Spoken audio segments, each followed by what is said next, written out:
It opened its doors back in August 1942 and has since become a landmark in Fort St. John.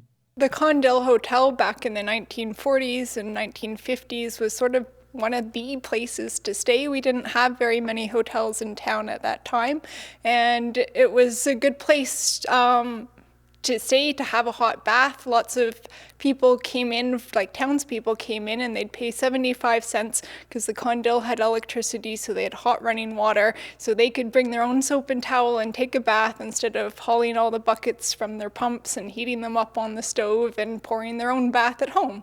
But in September, the aging hotel will be demolished after the city purchased the property for $872,000.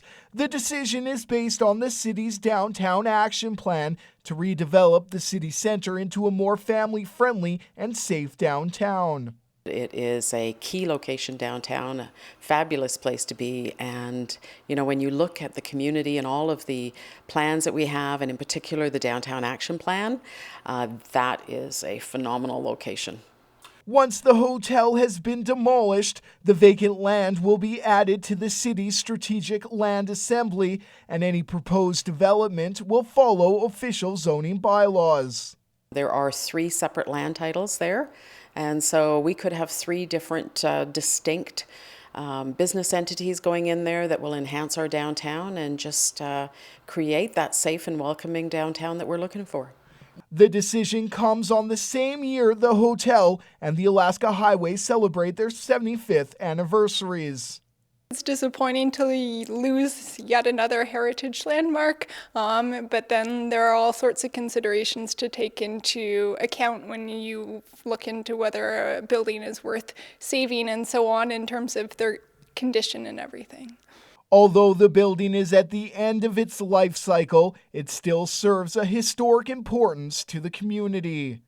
The Condill was a place that my parents and grandparents would have gone out for an evening of entertainment, and it was the place to stay. It was built for that purpose, and so it's an era that has gone by, and we move on. The Condill was one of the big businesses in town. It was one of your only options to stay at, and people really thought it was quite something. It was advertised as this luxurious modern hotel with all these amenities that Fort St. John really hadn't had up until 1942. And although nothing has been finalized yet, the city says they have plans to preserve the memory of the historic Condill Hotel. Brendan Miller, CJDC-TV News, Fort St. John.